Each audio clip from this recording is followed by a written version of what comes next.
Good evening, ladies and gentlemen, and welcome to a brand new episode of Saturday Night WrestleCast. Yes, it's normally Friday night, but we have to do it. We had to do it Saturday due to some scheduling conflicts.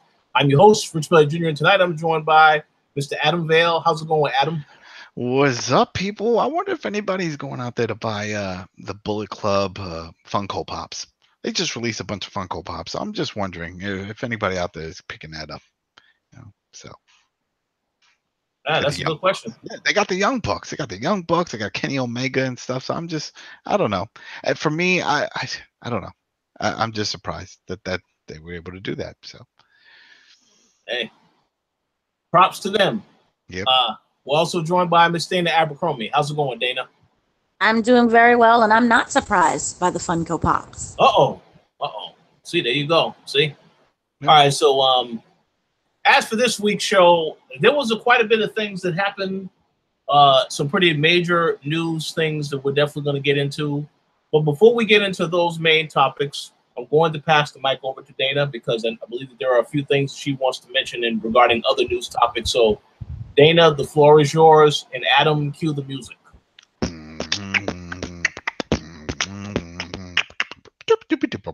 News. Okay, first off, the WWE's women's roster is getting more crowded.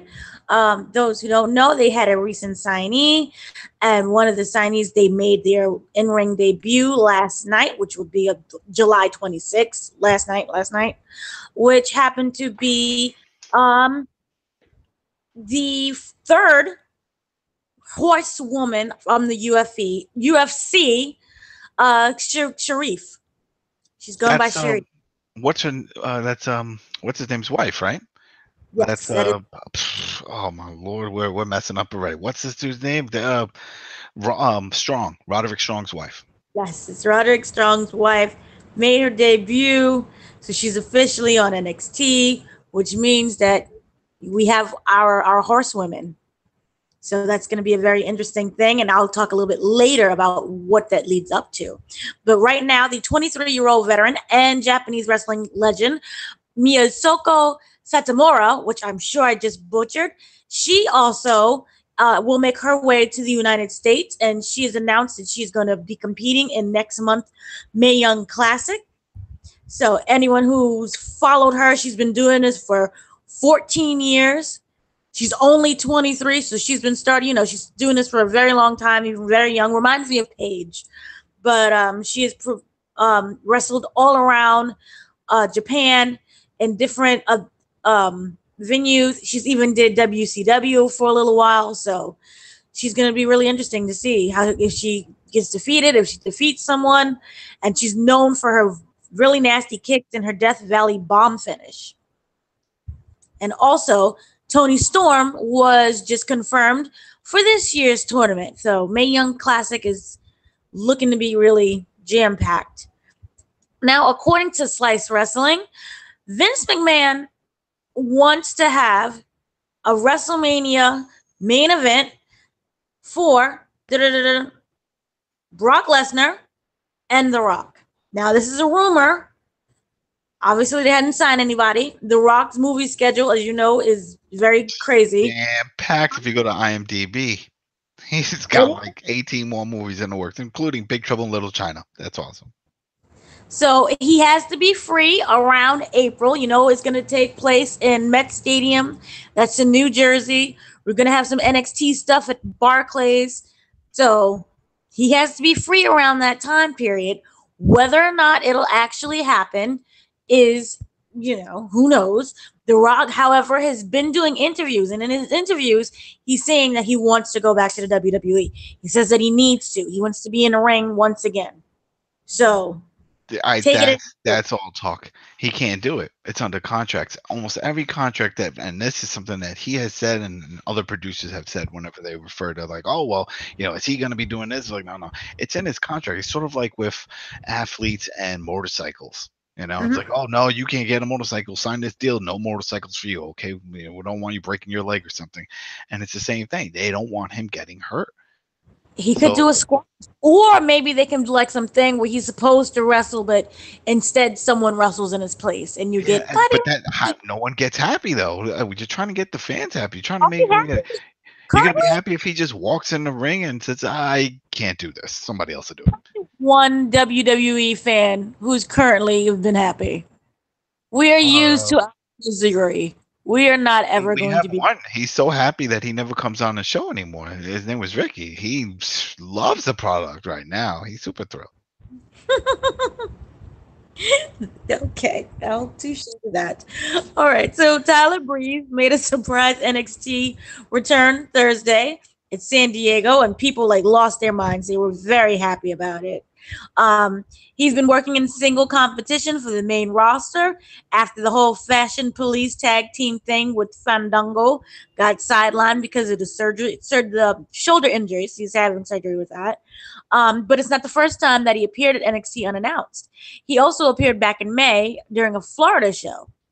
So it's unclear whether or not he's going to like remain there or what's going on. Or maybe it's just like a temporary thing, but I like this idea. I want him to stay there. I think that all wrestlers, doesn't matter if they were a former NXT talent or not, if they need to get some time or they have new gimmick ideas and creative has nothing for them, go ahead. Send them to NXT. Or let them go down to NXT and introduce their ideas and just hone their skills or just get more in-ring time. I see nothing wrong with it.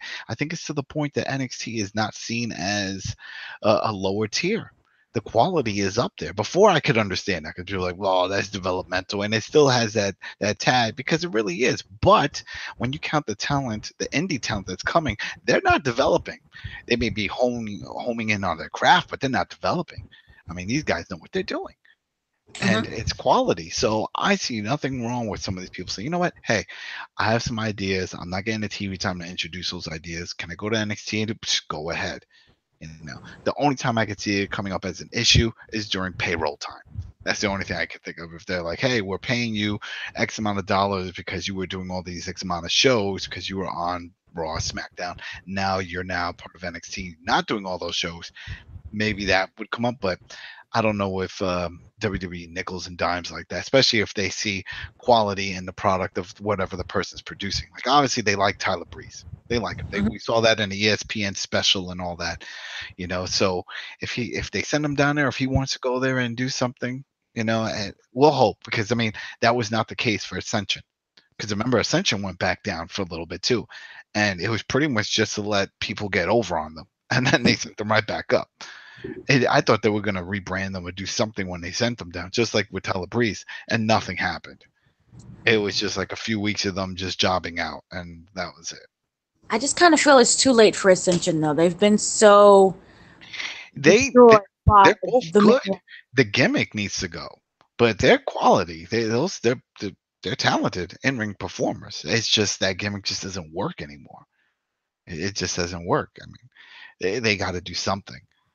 You know, but I don't know. It's weird. It's they're probably the only tag team in history, I have to say, that were dominant in one promotion, which NXT. They were dominant. Remember, they were the longest running tag team. And as soon as they get called up, they start jobbing to everybody. Even JBL was trashing them. Remember, like, oh, look at these wannabe Legion of, look at this wannabe. I mean, why? This is your own product. These are people that just came up. Obviously, Vince was doing that, but then was Vince so upset because maybe I know that Triple H has his guys and the things that he does in NXT, but it's still all under the WWE umbrella. So if these guys come up and now they're on Vince's show, why trash them like that? I mean, it's the same type of thing of what happened with Matt Hardy when he was going to do his final deletion. Right at the end of the episode, you have Michael Cole say, well, hey, if you guys want to watch, you know, he's going to be doing his final deletion, so it's up to you guys. Why would you tell people that? Because you're giving them the option to turn away and not watch it. But it's still your product, though. You got to think about viewership. You got to think about sponsorship. You got to think about advertisers. You still should always, if everything is on it doesn't even matter if it's a squash match, you still want people to see it, is what I'm saying. I don't understand why he would do that. It's very petty. You know, and because even whether they create it outside or not, it's still on your show. You know, people are still tuning into your show, not to their show or someone else's. So just keep them engaged. Say, hey, we got something different. Crazy Woken Matt Hardy is about to do something. Get ready after the commercial break. That's it. Don't say, hey, he's got something weird. Stick around if you want. Blah, blah, blah. I couldn't believe I heard that shit. I couldn't believe it. And I'm sure Michael Cole couldn't believe that he had to say that, because I don't think that has ever been done on WWE TV. So whatever. But yeah, hopefully it works out with Tyler Breeze. Hopefully they are doing something where they're giving him ideas, because that was his whole idea. That model gimmick, that was him. You know, so maybe he has something else that he wants to work or tweak on it. So we'll see.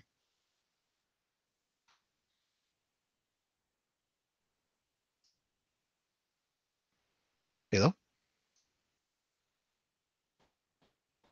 Hello? Yeah, Dana, you're muted. Dana. I am muted. I had a whole monologue and everything.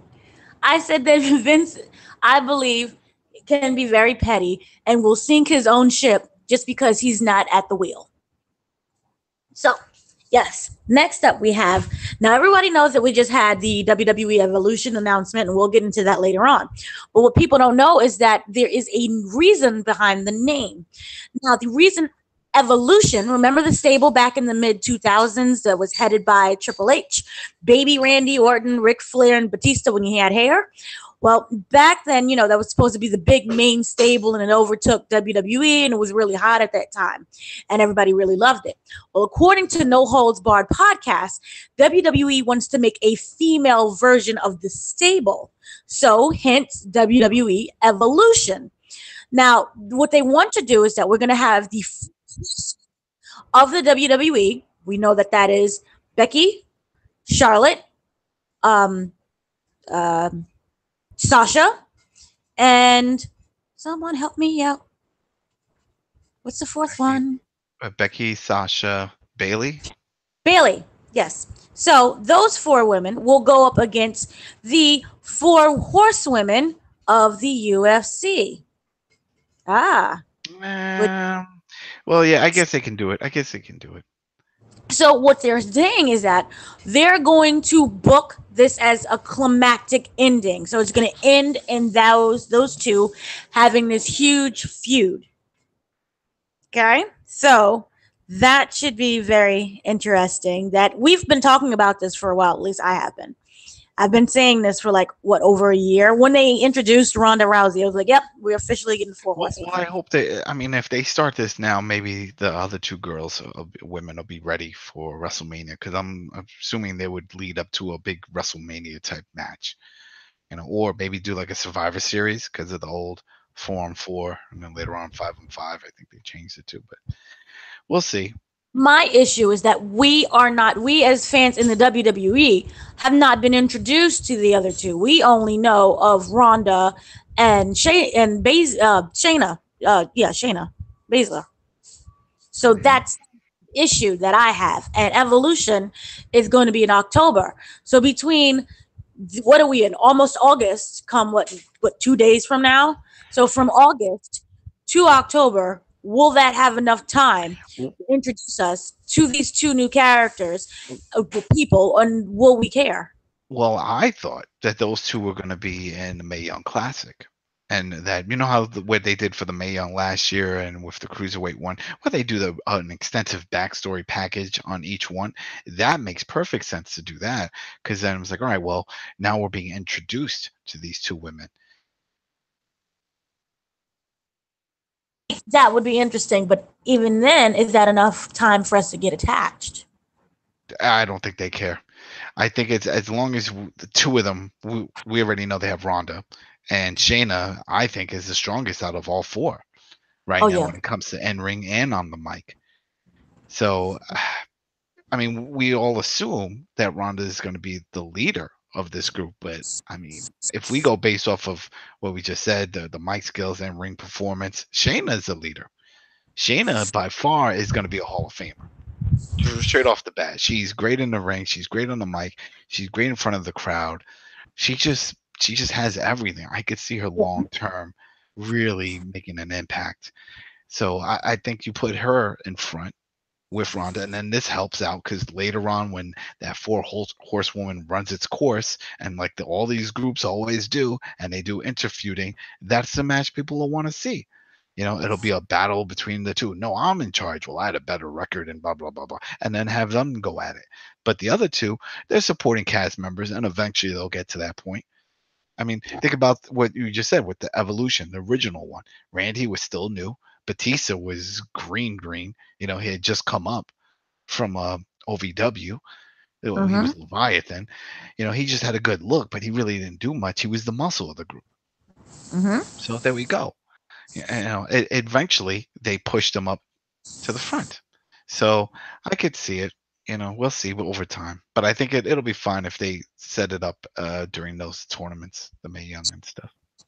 But also one of the things that I wonder, we know how that Evolution is basically, I feel that it was responsible for Randy Orton's career. They basically made him in that whole situation. Who would they then make? Will it both be Marina and Jasmine? I don't know. I think it's still trying to get. It's still about Ronda. It's still trying to get her into it. But the thing is, Ronda's so already over. Like, does she need to be in a stable? Yeah, I think she does when it comes to the overall idea. And the overall idea, obviously, is that they want these other women to succeed. They want this because those women want this. So they're like, hey, these are not just model types. These are actually athletes when it comes to the in-ring work, meaning whether it's jiu-jitsu or taekwondo. They have martial arts background that could apply to wrestling. They're athletic in that sense is what I'm going with. So if they're athletic in that sense and they already have that connection with Ronda, this all links up. This is easy peasy to get them to work out in this business.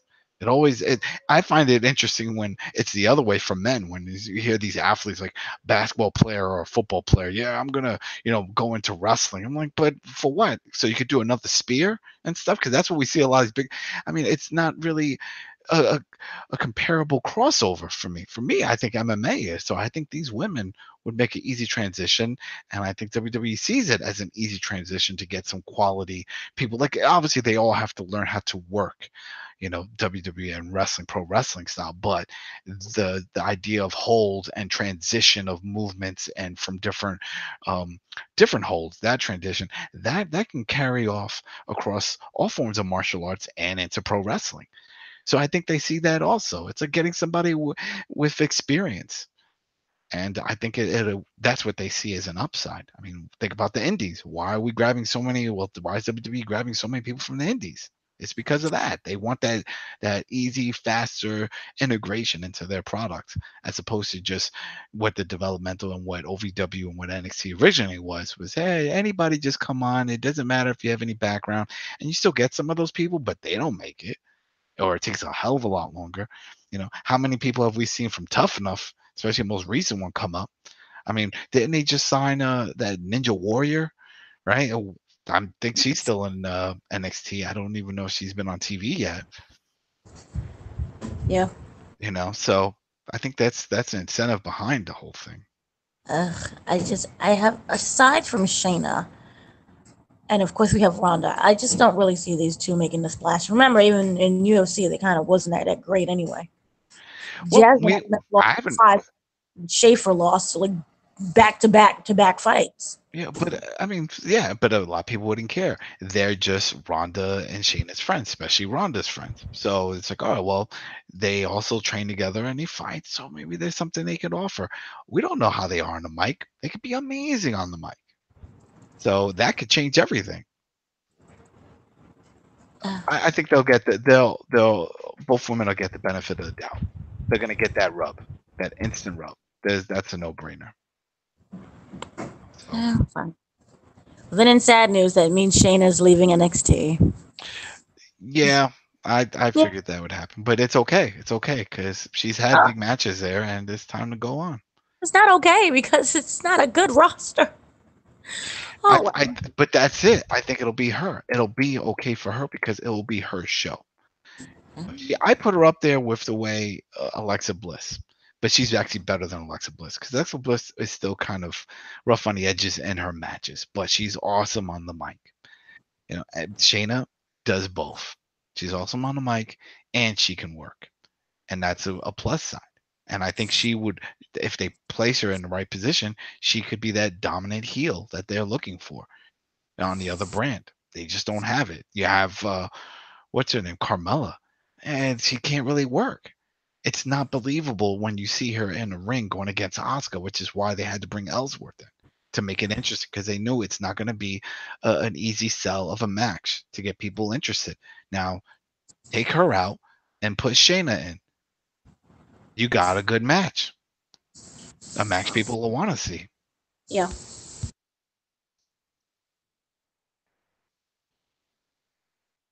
We'll see. So, on Wrestling Observer Radio, a reader asked Dave Meltzer about the possibility of AJ Styles and Shinsuke Nakamura going back to New Japan Pro Wrestling. And those who don't know, AJ Styles and Nakamura signed a 3-year deal, which will be up in a few months. Styles, as everyone seems to know, is very happy and very successful in the WWE.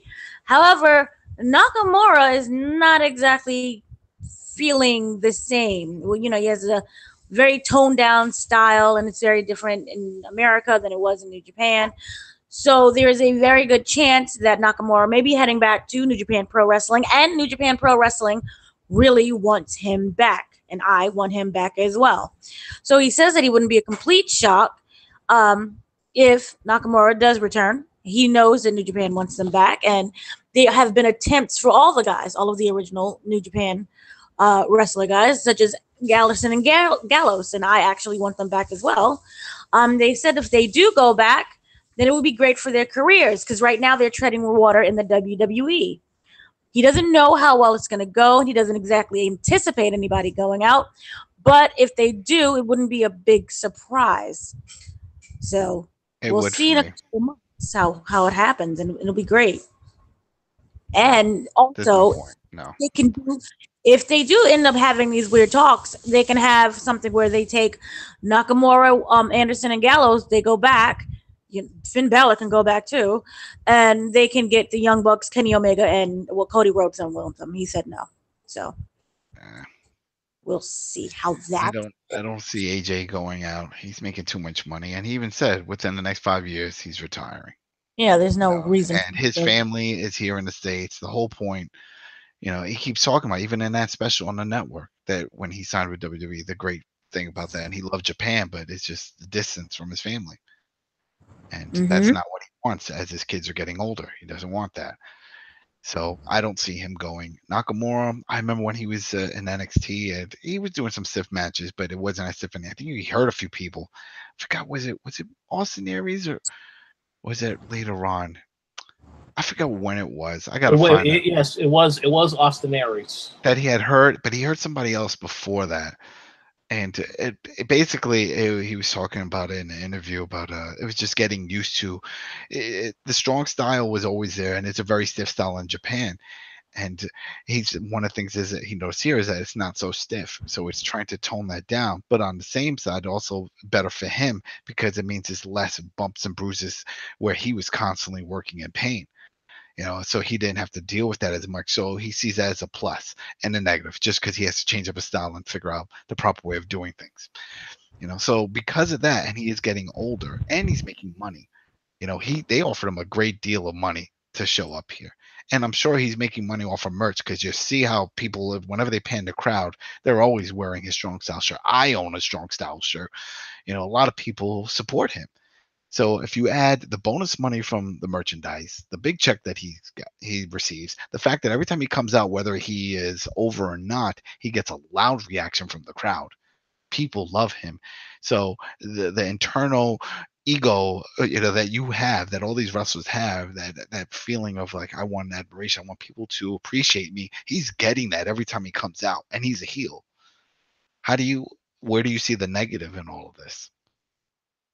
You know, there is none. It's just for fans that want to see certain matches and stuff. And that was the whole thing, back and forth. We're all, again, we talked about this off air. You can't make everybody happy. And it's the same thing. You could see all these guys in Japan, but then we still hear all the time, well, I'd like to see Young Bucks show up and, you know, start fighting these so-and-so guys in WWE. And I'd like to see Kenny Omega, you know, and see if he can go against so-and-so here. And that'll be great. And we did Finn Balor and then Jericho triple threat. And, you know, you hear all these crazy, it's always going to be like that, you know, but you just got to think big picture, and the big picture is people getting older. They have families, you know, they want quick money right now, and they're getting a lot of it, you know, in a short amount of time, as opposed to if they went to Japan, yeah, they get some money, but it's not on this scale. So I just want to make a quick comment. Yeah, AJ Styles definitely staying in WWE. He will more than likely retire in WWE. As for Nakamura, I believe that the overall perception, as you said, he's not working strong style, at least not the way he should be in WWE, and they want him to do less because they don't want him to, you know, injure anybody else. So I could very well see him staying in WWE as well. You know, I mean, to me, there are a lot of people that WWE has done a horrible job with. Nakamura, to me, when he became a heel, that was an improvement, but still not to the quality that it should be for his character. So I mean, I don't really see. I know if he goes back to Japan, he would have to work harder, as he is already accustomed to that style. So I don't really think he's going to go back, but we'll see what happens. Go ahead. Also, he only became champ because Jeff Hardy was injured. I don't think he would have still to this day been a champ. Oh yeah, I agree with that 100%.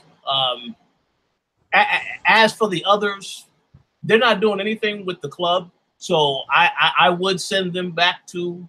If they wanted to go back to New Japan, I would let them go back. I would let Finn Balor go with them, and I would also let Asuka leave as well, because they have shown to me that they don't really have anything for these people. And these are some of these people, especially Finn Balor and Asuka. These are two pickups that they got that everybody was so excited for, to see what WWE was going to do with them, and they haven't done nothing with any of them. So I wouldn't mind if they decide to leave WWE. I'll be totally fine with that. I think the shame with Finn, it's not so much of him. He's not doing anything wrong. It's just that Vince doesn't believe in little wrestlers. That's it. That's right. He just doesn't believe it. Like, I mean, ever since that time that we had him in the ring with Roman, and, you know, Roman doesn't write any of his own stuff, but when he came out and says, look at you and look at me, and look, who do you think looks like a real champion? Remember when he did that? And he started talking down basically that he was a small man. How do you have somebody trying to make a baby face come out and say that to another baby face? That doesn't even make sense. I agree with that, and just to add another point, I think that not only is it an issue that Vince doesn't really see anything for some of these people, it seems to me like the minute once something happens to you, if you are a hot prospect, once you get injured or whatever, then it makes Vince a little hesitant to move forward with other plans for you, because we already saw when Finn Balor came up to the main roster and instantly gets a title shot, wins a title, injured, and then he comes back and he has not been at a high momentum ever since that injury.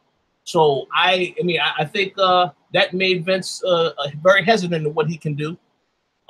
So I don't know. All I'm saying is that if these people did decide to leave WWE, I would totally understand, because it doesn't appear to me like they really are utilizing them to the best of their abilities. And then the fact that you had Asuka lose 2 matches to Carmella, and obviously we could say, yeah, those are controversial finishes in which she lost, but I just think Asuka deserves a little bit better than that. But that's just my personal opinion. But yeah, that's all I was going to say. You may continue. Yeah, no, I completely agree. And I just the thing is that they don't have, I believe, they don't have strong writers. They probably don't have enough writers, and they don't know exactly how to market all of these people. They need to have communications with all of their brands and to come together as one unit and at least be on the same page with some of these things. And also listen to the fans. I think that is one of the main problems. But Also remember, ever since we got that Fox deal, and remember, Vince is now worth the $2.2 now billion. And remember, WWE stock went up to like $80. Remember back when it was like 13 or 10? Now it's 8. We got all these new deals, these new TV deals that all boost the stock. So I think it's gonna honestly, I believe that it's gonna just get worse. So I think that eventually, if not now, they will be returning back. And I don't think that it has anything to do with him not being able to use strong style. They're not utilizing any of these people. No. I think do. And I think that probably half of it may be on purpose. I think they're gonna stick around, and they need all the talent they can get, all the big name talent at least, because now once they move to that network TV with Fox, remember those ratings, they have to stay up there, or else they could get pushed out, and that deal can get voided out. They have to hit a certain number. We don't know that number. We don't know the viewership that Fox is expecting. But from what I understand from the writing that they had put, it has to be up there in the millions. They want that 3 or 4 million viewerships. Well, I would just like to make this comment, and then Dana can go next. Given Fox's track record, I definitely think the show is going to get canceled at some point in time. And you know, we'll have to wait and see what WWE does in terms of trying to keep people engaged. But the fact that it's going to be on a Friday night, I don't know a lot of people that are normally home on a Friday night. So I'm going to be very curious to see how those numbers are. But they shouldn't be expecting nothing outrageous. Update with those numbers, because I was listening to a show. I gotta find it. It was a news show though, and it was talking about the Nielsen rating system and how outdated it is, and that now a lot of these sites and other services that do ratings, they're also going based, at least the networks are doing it, because they can see how many people are doing a DVR and recording it. They can see that, and that supposedly that's what they're going to also go based off of. Sort of like what we've seen in the gaming industry, where it was always retail numbers, and then slowly they started introducing the digital sales. But yet it still seems to be up to publishers to release their digital sales. So I think it's the same type of thing, where it's coming up where networks are going to also start counting in their DVR, because they understand a lot of people aren't watching things live. So that's what I heard in this news show. I gotta find it. I think it was on NPR, and they were talking about TV ratings. They're just now including DVR viewings. Yeah, hey, that's what I'm saying. Things have been moving pretty slow when it comes to that, you know. But the same thing goes at gaming. I mean, you can, since the beginning of this generation, where they started doing same day game releases on digital form, and still we don't get all the ratings. I mean sales rate numbers for a lot of these games. It's up to the publisher to release, hey, we sold X amount in retail and we sold X amount in digital, but we don't see those numbers all the time. So they said that a bunch of studios and a bunch of different networks are going to start incorporating that in their numbers when they release those numbers. I know NBC does that. When you hear about certain shows like 20 million views, I'm like, what? 20 million people? What are you talking? And then I look it up online. I'm like, well, they're going based off of DVR. Is anyone actually watching it? Doesn't matter. But they actually recorded it. So that counts. So they're assuming, well, you support, and that's again nothing new to us as people were right now on YouTube, right? We got a bunch of subscribers. Are all those subscribers watching every single episode? Probably not, but it doesn't matter, because over the general number, they're still relevant. They're still part of it because they're in the thousands. So there you go. Doesn't matter. They just know that you have it. You're one of all those subscribers that has a show. Have you watched or not? Doesn't matter. But you have it. You're still, if you really hated them, you just unsubscribe. So obviously you must like watching a product. So we'll just go based off of that. And I think that's what these networks are trying to say by including the DVR numbers, saying, hey, they subscribed to the point that they're downloading it. So they didn't watch it later. They'll watch it now. So keep advertising with us.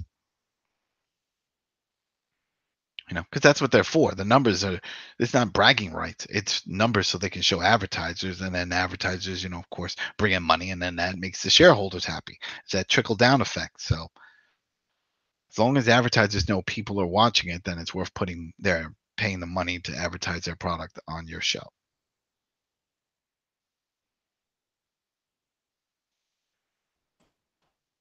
Absolutely. So, yeah, Dana. Any other topics to discuss? Darn it, I'm muted again. Why does it keep muting? Are you muting it? I'm muting it. Darn it. Okay, Why? no. I wanted to be silent so that everyone can hear and, Crystal and stuff. Oh, okay. So my thing is that, remember we reported last time when this whole Fox deal came through that it was Rupert Murdoch went to Vince McMahon and said, look, we're the same people. We built our own empire. We are the same. Bring your show to us. So if that's the case, do you think they really care about the ratings? Because they said, remember, they're going to get this huge national platform that the USA Network cannot exactly give them. So they're getting a huger platform. They're going to be brought out on all these different shows and things that Fox is the part of, so that they can do some type of cross-reference and cross-event thing. And remember, Fox now wants to be known as the sports network. So do you really think that at the end of the day, it's ratings that's going to really matter? That's going to... Because it's shareholders and it's about money. It doesn't matter if you're best friends. We could all be best friends, but if we're not making money and we have people that we have to respond to and we have to talk to in meetings, and it's always going to come down. If this starts tanking, it's going to get canceled like anything else, because who's going to front it? Who's going to advertise? Who's going to put the money in? If Nakamura and Anderson and Gallows leave. If they leave? If they leave to go to New Japan. What about it? I don't know. I think you cut out. Will WWE tank? Will the ratings tank on SmackDown? It also it depends on how they're using them when they get to that point. If they're not using them now, but they are, but especially Nakamura, but if they take him out and they take the other guys out, and it's like, all right, so then who's replacing them on the show? Because you got to replace him, especially Nakamura, because he's considered one of their top guys. So then if you replace him, you got to put somebody else of quality. If the club was to leave, that will not impact the ratings at all, because they're not doing nothing with them now. They're not even they're not even in the tag tournament to even get a shot at the tag titles. So they're not. I know they definitely have nothing for them at the moment. But I don't know. It's all ridiculousness. But yeah. In other news, really quickly, we have a new wrestling promotion that just had a TV deal. If anyone's interested, it's called Ring Warriors. It will air on WGN America in September. The promotion announced will be 1 hour. It starts September 15th, which they'll have a Saturday morning time slot at 8 a.m. Eastern Standard Time. The television tapings will take place in August 8th and the 9th at the Sam Towns Casino in Las Vegas. The show will feature Austin Aries, Eli Drake, Jeff Cobb, Marty the Moth, Wes Briscoe, Alex Chamberlain, Chase Stevens, Cassidy Riley, and many others. Those shows will include a tournament to crown the new Ring Warriors Grand Champion. And those who are not familiar, the Ring Warriors promotion was back in the 90s, and it was originally run by former NWA president Howard Brody. So, oldie but goodie, and they're bringing it backy, and it's not associated with WWE. So, yay, new promotion. Mm. No? Nothing? Okay. I need something different. You know what I mean? Different. And when I mean different, I mean like what we're seeing with Lucha Underground. So you want more completely voodoo? Different. The story's different. I don't want just more wrestling. These wrestlers, they're already wrestling in other promotions. You know, Jeff Cobb now just signed with Ring of Honor, and then Eli, that's over in Impact, and a lot of the other guys are also bouncing around from those promotions. What I'm saying is just I want to see a different product around it. Like if it stand out somewhere right now between that and MLW and all the other smaller promotions that have been popping up all over the place, that's great. But to keep my interest, I just want to see something different, something stand out. So you want a story-driven wrestling? Yeah, very story-driven. Yeah, something different. Like that's what I love about Lucha Underground. I mean, they just did another sacrifice this week, and that person, according to the way they're showing it, is dead, and they're gone. That's a great way of removing people from your product if you know they're done. Just kill them off. So You know, weird. Ellsworth, instead of getting fired, should have been killed off if he's never coming back. Just kidding. That's it. Have him get sacrificed. You know, that is crazy that they do that, but it's fun. You know, and then we're like, oh, but what if they want to bring, freaking put a mask on him or something, and then he'll come back. They've done it before with other guys. But at least that character is dead. And if anything, they can have him get resurrected as a zombie. They had another guy do that too. So just add something new to it. That's all I'm saying. Because there's so many out there. There's so many promotions out there right now, especially with all the New Japan stuff and all that. It's just a lot of wrestling. So I'm just saying, if you're gonna stand out, like bar wrestling, that's not televised that I know of, but yeah, I hear about it all the time. And that's over in California. And what's his name? The guy who puts a lollipop in his trunks. What's his name? It's I'm drawing a blank, but it's his promotion. They have no title belts. They have none of that. It's just matches, just great fun matches, you know. And that's the fun part of it. It's like, oh, these guys just showing up and wrestling, and anything can happen, you know. So I don't know. I just don't care anymore. Cause anyway, like, it's just a lot. It's just a lot. I just don't get it. So for me, it's no biggie. I'm not into it. So This is why we watch Lucha and Glow. Yay, Glow. you know, well, Glow, you know, TV. But it's not. That's the thing. That product that they show in that's a movie, but the TV series, that's not actual wrestling. But they don't really show much of the wrestling. Now, if the wrestling was the story, then yeah, that would be cool. That would be like what Lucha is, because Lucha Underground, it's a lot of story in the back, but that blends into the in ring. You know, They have great story. Mm. That's why I miss ECW. Because that was really great story. Now their stories were very controversial. Well, that's what I liked about Lucha and how they change things up constantly, just like ECW did. Like ECW, anything would fly, the lights would come out.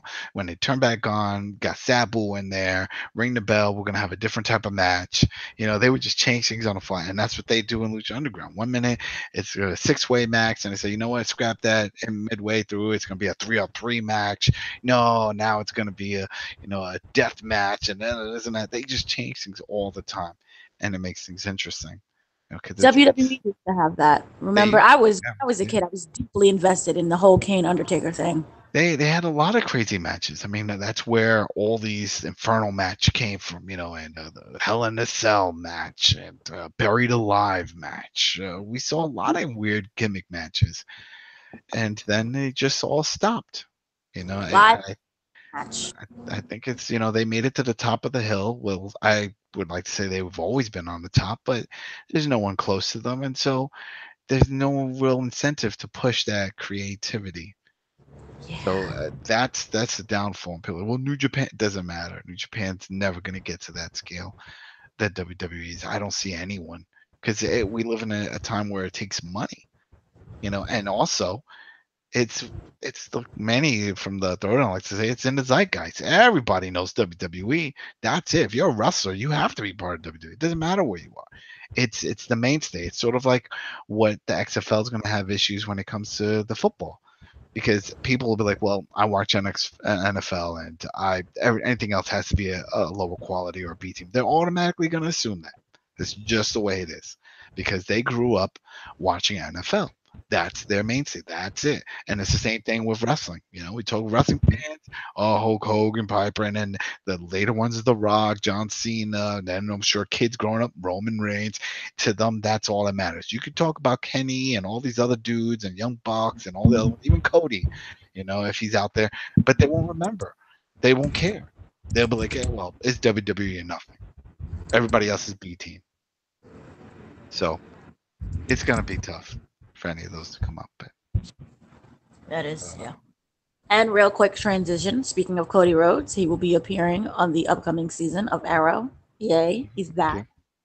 Are the Young Bucks going to be with him? Because I know that the guy who plays Arrow, he's a big wrestling fan and friends with Cody, and he wants to do something where Marty Scurll and the Bucks, and they come in as Bullet Club. He wants to use Bullet Club basically in the show.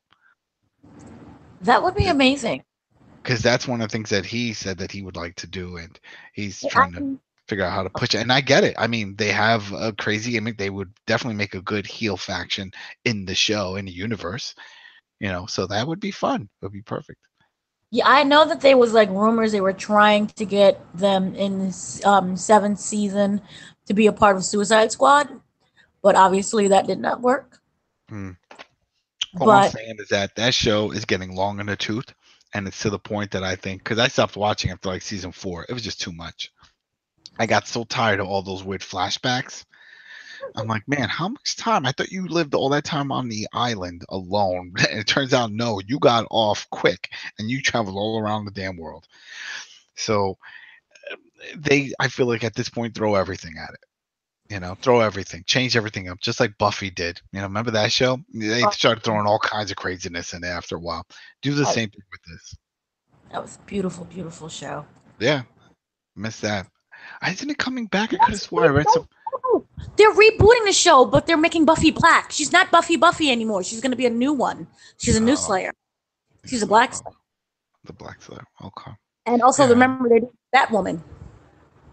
Okay. See, I knew I read somewhere that they were doing some. I wasn't sure if it was just that it was coming back, as reruns somewhere, or there is a reboot. Okay. The whole show. Josh Whedon is doing it. It's going to be great and wonderful, he said. And then with Batgirl, that's premiering during their crossover in December. So she's going to have her own show later, either mid-season or in the fall. They haven't cast anyone yet, but that's going to be on their season finale of both. I think it's either the Arrow. It's the crossover event is going to be the season finale of all the shows, and that's going to introduce Batwoman, and she's like a lesbian. Interesting. Very interesting. They just announced this was all at San Diego Comic-Con. So it's very fun.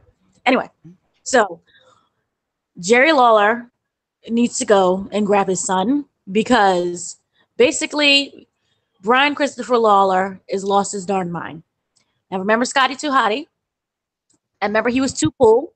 Remember last month we reported that he fled his hotel bill, and he fled his hotel and he refused to pay the $802 on his bill because he said he didn't have any money. Mm-hmm. He was just arrested this time for drinking and driving, DUI, and that he was extremely, extremely drunk in Memphis. And the cops spotted him at 1 a.m. swerving all over the road. They pulled him over. He failed to stop because, according to him, he was like, I want to go home instead of stopping for the cops. So he refused to stop, which caused a little mini chase. When they finally did get him to stop, they said he was reeking of booze, he was incoherent, and that he had an open 12-ounce can in the center console.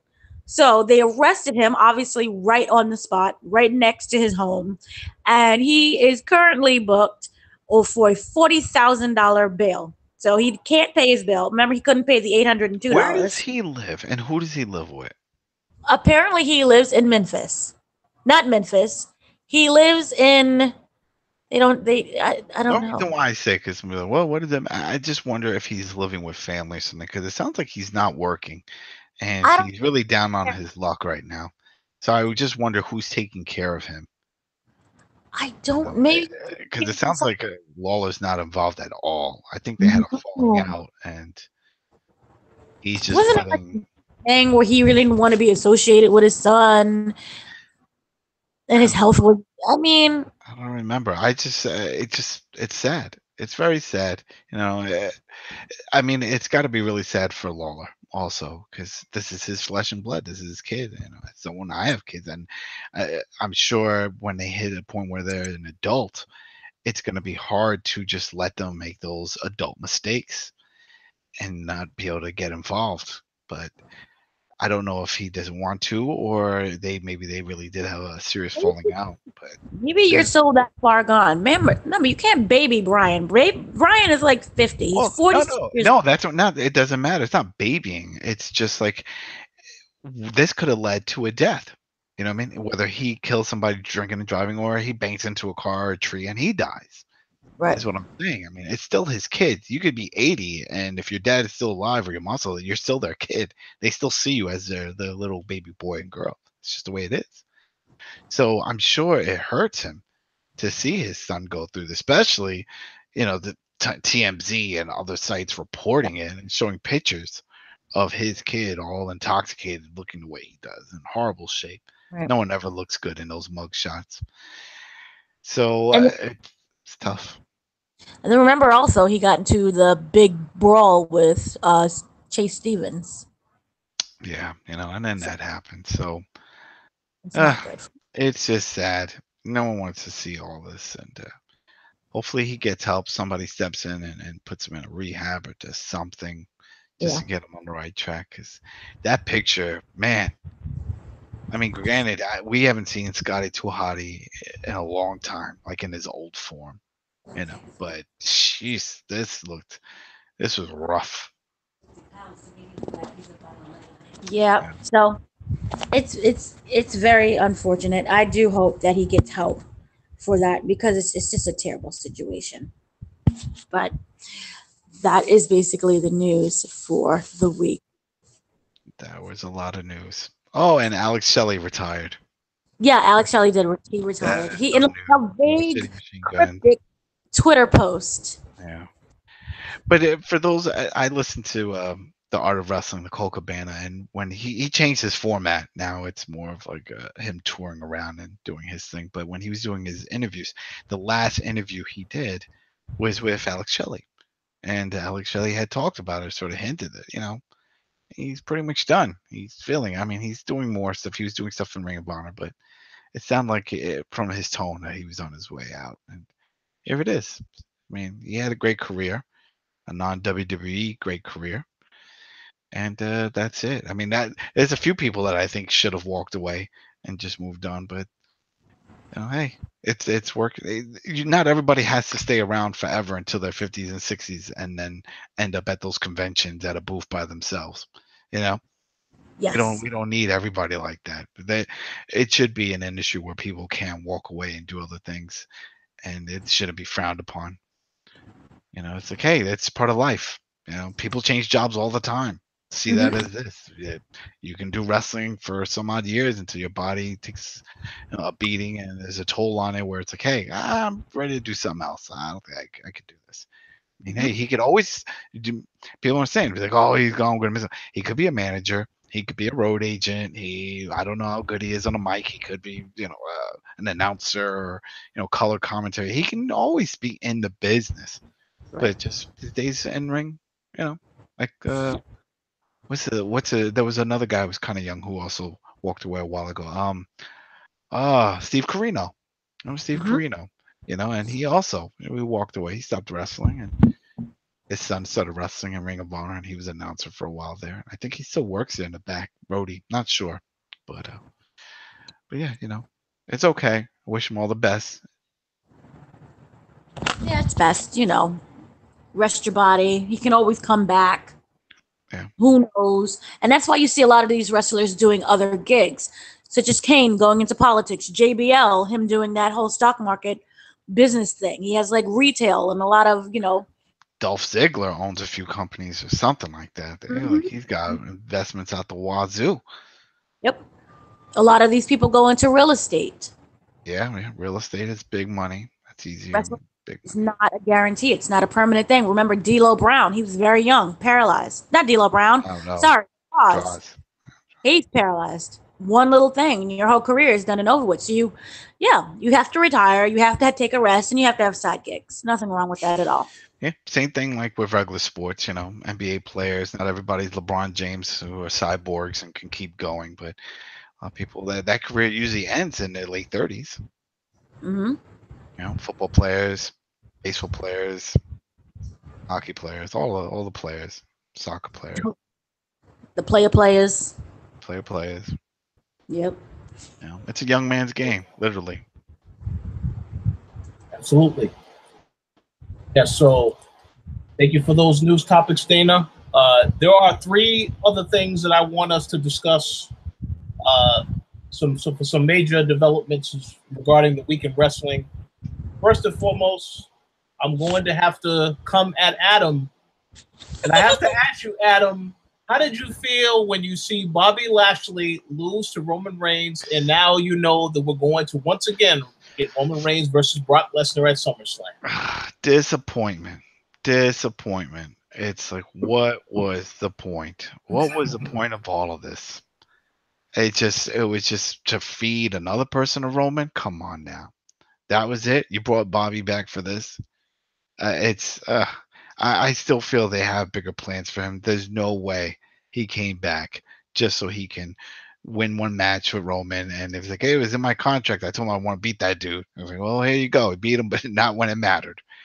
No, I don't believe that. I had a feeling they're going to keep him as a top guy, but man, to have Roman do this and then to set it up again where it's another Roman Brock, which is why everything points to Braun doing a run-in. Because here's the thing. This is what I brought up, and then later on, all these, dirt sheet outlets all brought it up. The same thing that I brought up is that this is happening in Brooklyn. This is happening in New York. That crowd, that market is very tough on Roman. They will boo. They will boo up to the heavens and come up with every derogatory term to chant. They have to do something to drown that out. They have to change it up, because the fact that they decide to make this that main event it's gonna cause it. So they have to figure something out, unless they want either all those boos and all that stuff to happen, or people just walking out because they already know the outcome. Everything is pointing that they know the outcome. Brock going to UFC, leaving the train, got to drop the belt. He's going against a match with Roman. What do you think is going to happen? The parking lot is packed. There's all these people here. I might as well leave now, get a head start. Get on the highway, get home. So that's I could see that happening easy. And I guess it's back to the whole Vince thing. He just doesn't care. He doesn't care. It's funny when I listen to Something to Wrestle With, the Bruce Pritchard, because he's part of creative for many years. And he always brings up the fact about how, we couldn't turn, we tried to turn Steve Austin heel, but the crowd kept cheering him. They kept cheering him, and so we just gave up. And we was like, forget it. We're just, they want him, they love him. We're gonna leave him as babyface. Well, what happened to listening to the crowd? Because you're not doing it with Roman. Because they're booing the crap out of him. Then just make him heel. Then it's a perfect match, because he's already getting booed. So he'll come out, he'll keep acting cocky like he does, which is very heelish, and it'll play off with the crowd. He'll be a total heel. Why not listen? Why keep forcing him down our throats that he has to be a babyface? And then I don't get it. I just don't get it. And it's just going to happen. I can't see it. I can't see any time now between now and SummerSlam that he does become heel. So with that said, people are just going to boo, and that match is going to suck. And that's why I think it's going to lead to Braun cashing in and becoming champ at the end of the night. Or we could have a triple threat. Triple threat with who? With Bobby? Bobby, yeah, you little booby. Maybe. The way they ended that match on Raw, I don't think so. Yeah, I mean that was a very definitive ending. Yeah. They for Bobby Lashley. I do want to make two quick comments. I want to say that they do have a plan for Bobby Lashley, and that will be to go against whoever the champion is, Roman Reigns, later, and then lose once again. So he will be used to once again get another big match against Reigns, perhaps, and that's it. I just don't see it. I don't want to see it, and I guess it's because I followed his career, especially when it came to the point where he was leaving, and he was looking at his options, and WWE came at him strong. Like, that was one thing. There was a lot of other places he could have went. Yeah. And they really wanted him, and they were upset. And even Bruce had talked. It was not a good way of his exit. They didn't want him to leave. They liked him as a worker. He's a great guy. He's a nice guy. He does whatever he's asked. And he left, and after the injury, and he didn't want to come back, and he went out of his contract because he didn't get along with creative and some of the racist things that he was said about him by Michael Hayes and other things. And he had his reasons. Anyway, they wanted to make amends with that. So why, if you're paying this guy a good amount of money and you're bringing him in just to do these type of jobs? And I know some people are like, oh, win and lose. You'll hear them say, oh, win and lose doesn't matter. That's bullshit. It does matter. Oh, whoa. It does matter. It does. Absolutely does. And it's not even about the ego and titles. It's just about the business. You keep jobbing, you're not worth shit if you leave the company. Bottom line. So they're all independent contractors. People always have to remember that. That's true. So all independent contractors. So Good nothing job. is forever. Yeah, they can just get cut tomorrow, and then when they're like, all right, let me go look for some shows. It's like, yeah, we could put you as a WWE ex-WWE guy, but you lost all the big fights. So we can't really put you in a title match over here. We can't really put you with the main guy. Yeah, it's going to be tough. So you're ruining them. So that's why my whole thing is you paid a lot of money for the guy. You brought him in to make amends for a lot of things that you did wrong. You did buy him wrong and stuff. So just do right by him this time. Have something long term. I see that he's going to be a top guy. He's up there with the top guys. He won one. He lost one. But I want to see what I want to see and everybody wants to see is him versus Brock. If you follow him on Twitter, that's the only thing anybody wanted to see when they found out that he got signed by WWE. When he said he was coming back, they're like, we're getting that Brock match now. We're getting it. That match could still happen. It just not going to be for a title. So we have to wait and see. The other quick comment I wanted to make, though, about this whole situation with Roman Reigns versus Brock Lesnar, I know everyone keeps saying that Braun Strowman is going to cash in. Now, the other interesting thing about Braun Strowman is he now has to defend that Money in the Bank against Kevin Owens at SummerSlam. So I find it interesting how Kevin Owens, when he asked for the match, he says, whatever happens, if I beat Braun, then I get that Money in the Bank. So let's say that Kevin Owens does find a way to beat Braun and then tries to cash in on Roman, and then Braun shows up and prevents that from happening.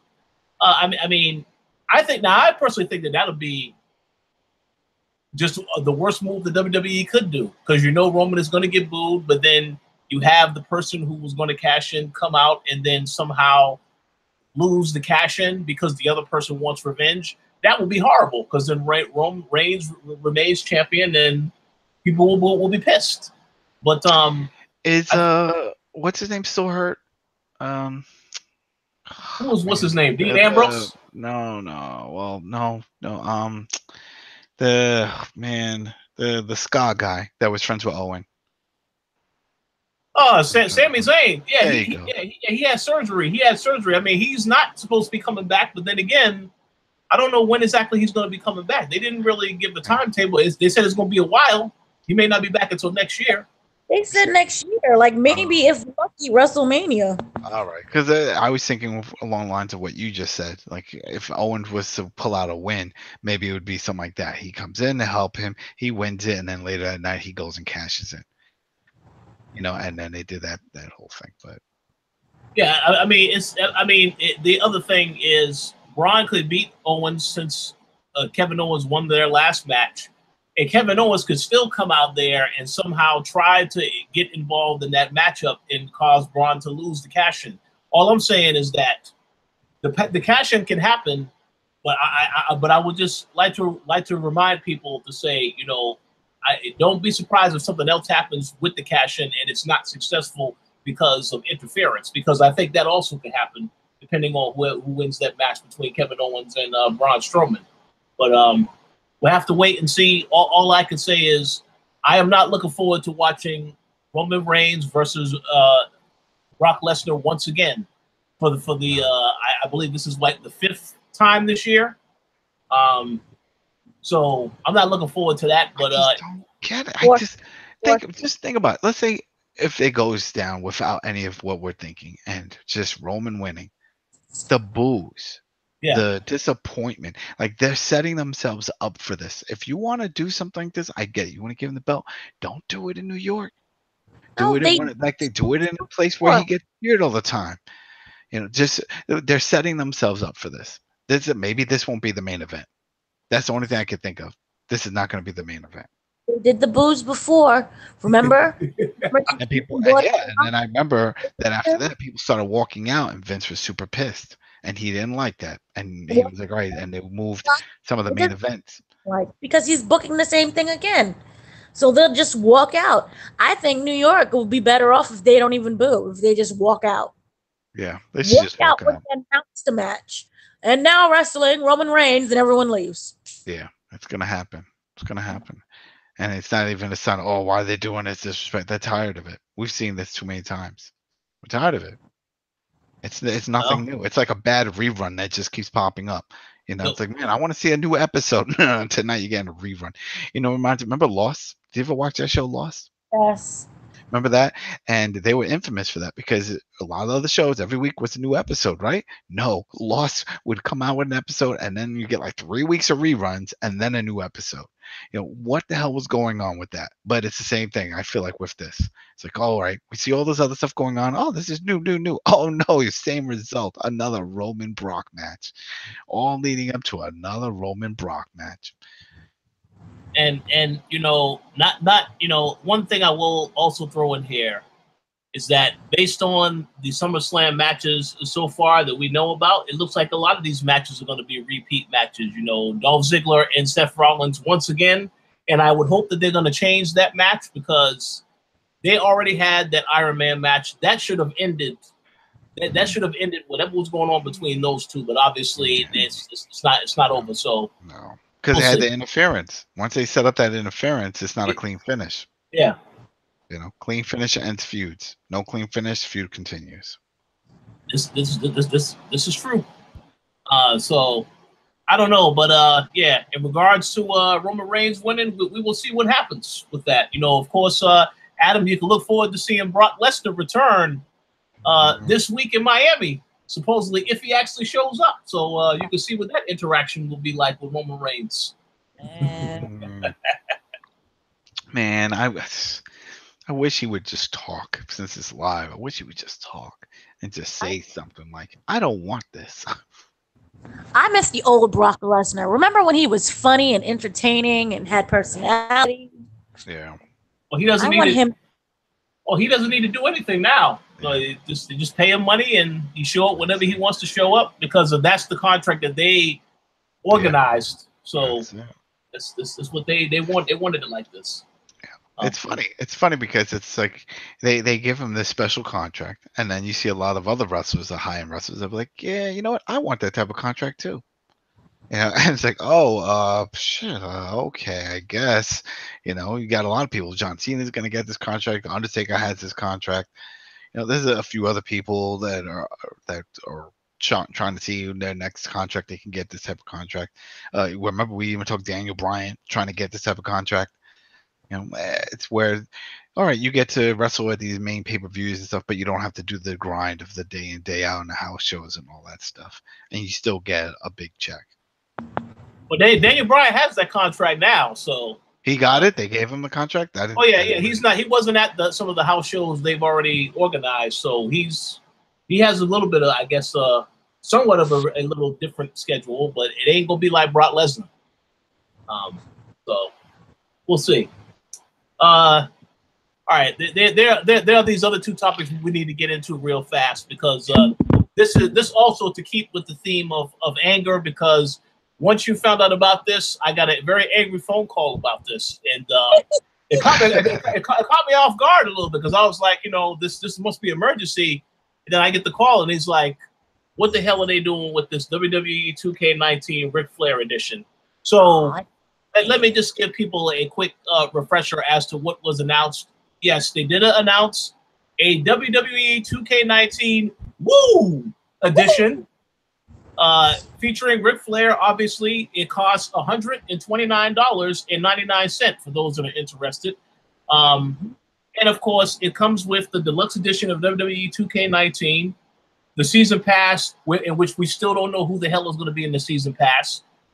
Exclusive, playable Hall of Famers, 80s inspired, Roddy Piper, Dusty Rhodes, and Ricky the Dragon Steamboat. Interesting. I've never seen those wrestlers in any WWE game before. And it also comes with exclusive playable characters: Macho Man Randy Savage from WrestleMania 8 and Undertaker, the 2002 version. Okay, we get the exclusive playable arena of Starrcade 1983, the exclusive in-game attire of Ric Flair, the WrestleMania 24 roll, and the Charlotte Flair WrestleMania 32 roll.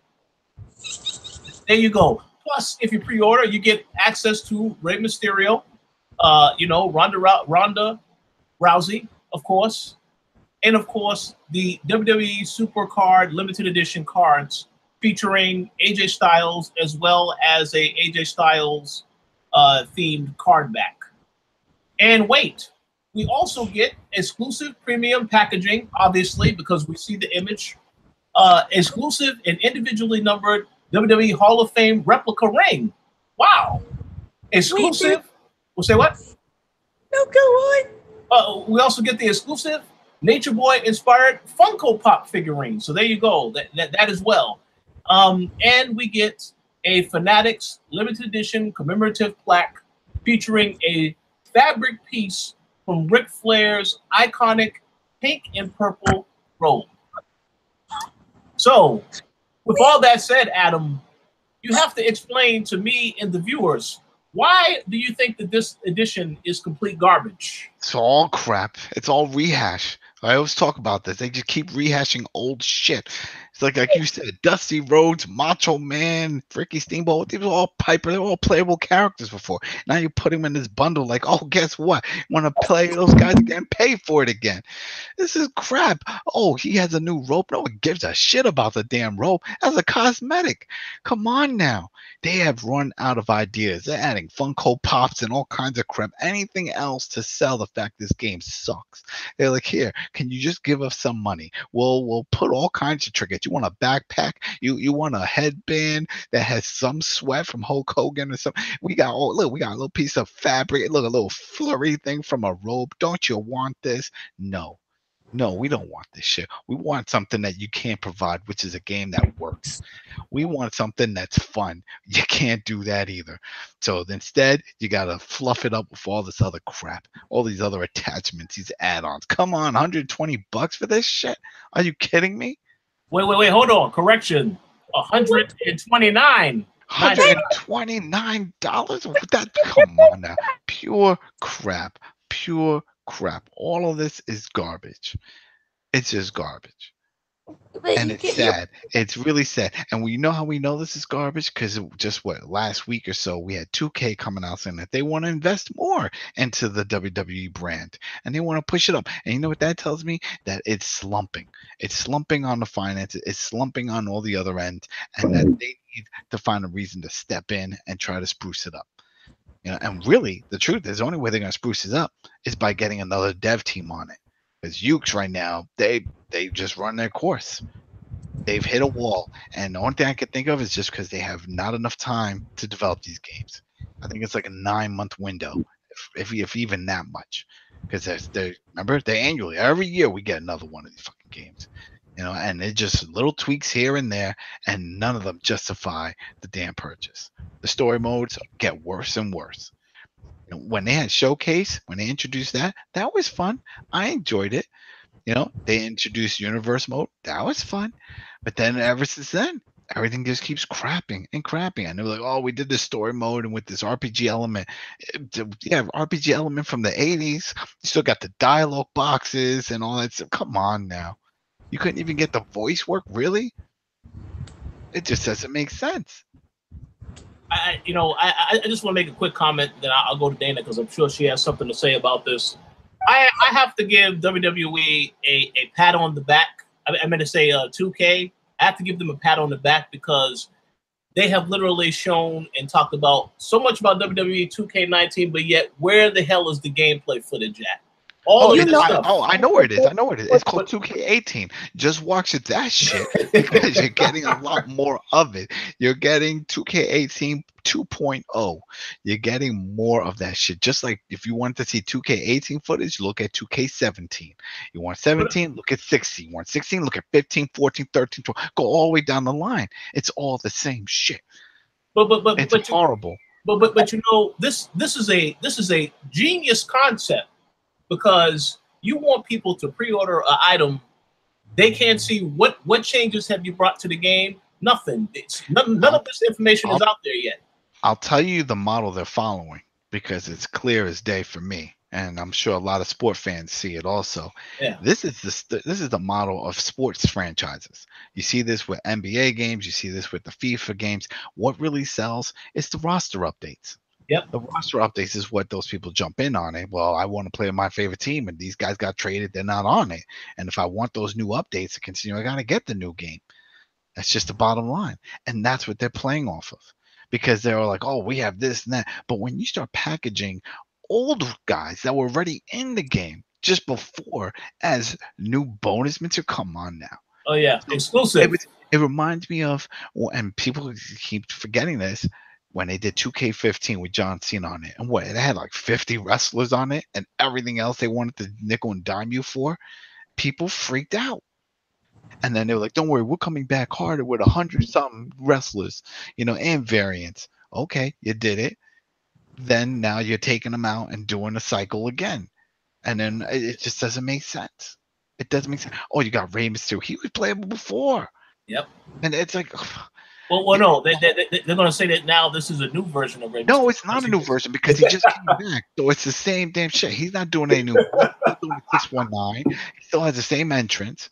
It's not like he came back like Matt Hardy, woken Matt Hardy with a new gimmick. Then yeah, that makes sense. But it's not. It's still Rey Mysterio.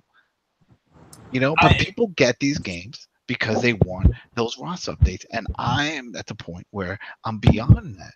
I want gameplay. I want something engaging. I don't want just match types. This is the basics and roster updates. Don't care. Yeah. I don't care. Hey, I fully understand that. But I guess we will have to wait and see whatever else they show from this game, because they obviously have to show some stuff soon. I just want to say this, and then I will give the mic over to Dana, because like I said, I know she has a lot to say about this, because as soon as this news dropped, she pre-ordered her copy. So let me give her the mic. But before I do that, let me just say this now. It's a lie. If Ricochet, as well as Adam Cole, if Ricochet, Adam Cole, and that whole faction is not in the game day one playable and not as DLC, then I think you can officially give them a thumbs down to never having anything updated, because there's no way in hell why they should not be in the game day one, not as DLC. So a lot of the guys, especially NXT guys, are going to be DLC, because that's their package. That's what they do every year now. They have an NXT DLC pack, just like they have a WWE one. This is their DLC. So the ones that people really want, they're going to make them pay for. Yeah, you're right. Let's see what happens with Matt and Bray with their whole thing. I'm sure it'll be in the game, and I wouldn't be surprised if that's behind a DLC. That'll be out of date, and I will also add the final topic, which we will get into it soon. I will be surprised if I'm gonna tell you right now that Evolution pay-per-view, if that's not in the game and it's coming out the exact same month that the pay-per-view is, I will laugh. I will be laughing from here nonstop if that's the case. But we'll see what happens. But now, Dana, the floor is yours now for what you have to say about this new information regarding WWE 2K19. First of all, they're only making 30,000 of this available. So there you go. Make sure your orders in quick. You're getting your penny back because it's a $29.99. Okay, so don't worry. It'd be worth your 1 cent. Oh. It just reminds me, as you said previously, of the John Cena Nuff Said edition, except for that didn't come with a Funko Pop. So you're getting a Funko Pop. Yay! Even the last one, 2K19, 18, remember that came with a John Cena action. He's not even the box art guy. Why would you even include that? Because listen, shit in the inventory box. I'm like, we got to get rid of these John Cena toys. Nobody bought them. Oh shit! Just attach it to a special edition. Well, hey, Ric Flair had a very bad health scare, so I guess this is why they decided they wanted Flair's not getting any of this money. This is the I'm sorry you're an alcoholic. Ric Flair is not getting any of this money besides doing some appearances.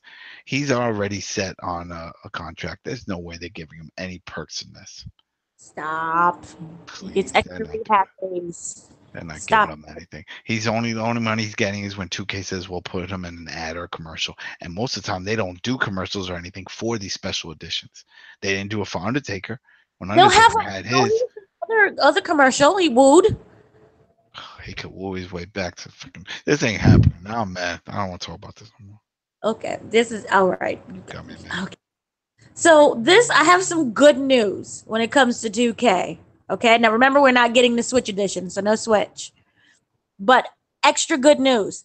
Now, as you said before, I'm going to piggyback off you, Adam, for a second. When you said that they plan to expand and grow their portfolio, and that they want these games to be their number one priority.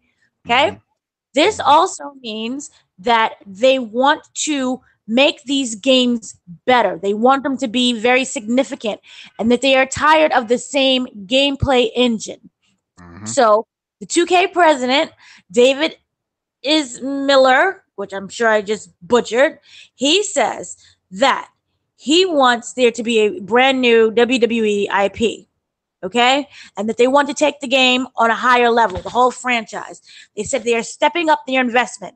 They're pouring money into these series overall, and that they want to stop rehashing the same darn game that we've been getting since what, 14?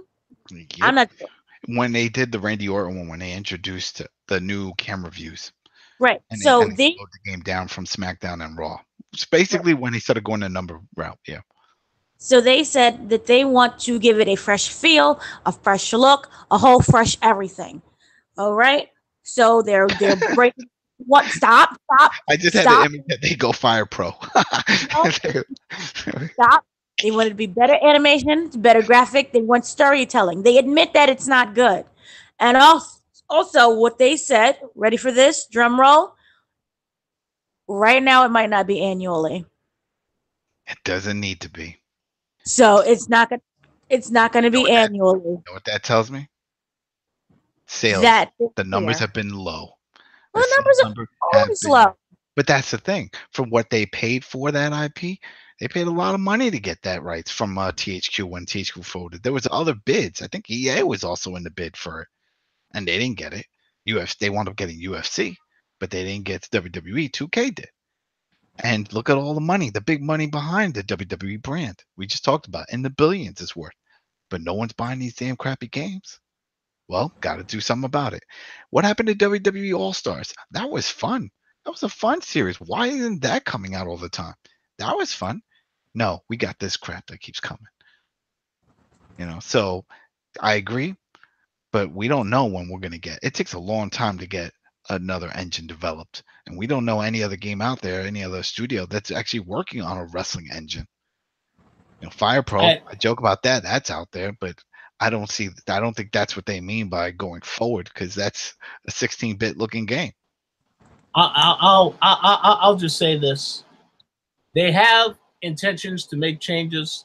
I will believe it when I see it, because the shareholders may say, "Listen, there needs to be a game every year."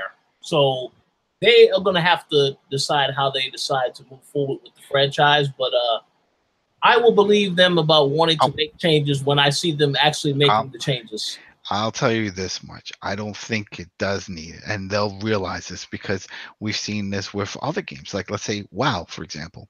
WoW is still the same damn game, but it comes out with these $30 expansion, $40 expansions every year. There's always something new, but it's still the base same game. And you see a lot of other games that are trying to go in this route. If there's any industry that can definitely go, any genre, I should say, that can go in this route smoothly, it's sport games. Because like I said, we all agree, it's mainly roster updates. So you're sprucing up the outfits, you're sprucing up everything, or what EA likes to call their legacy editions. So I could see them doing that with this. If for at least 2-3 years, this is it. You're really not going to be coming out with anything. And think about this. You have two parts of a studio. I know there's multiple parts, but let's just say there's two. You got the people that do the engines and all that stuff, and you got the people that do the character models or the character designs and all that stuff. If you say, listen, we got this one game we're releasing, it's going to be in the market for 3 years, right? Make something solid gameplay wise, have all the bells and whistles, all the other things that we can annualize. We can start coming up with like packs, DLC packs of more match types, more story, more this, more wrestlers, all in that, and stretch it out. But it's still built off of this one game from this year. It'll work. It could easily work.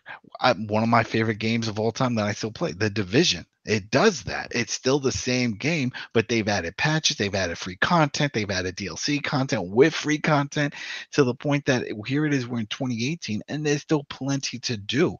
And I haven't done it all, and I'm still playing it.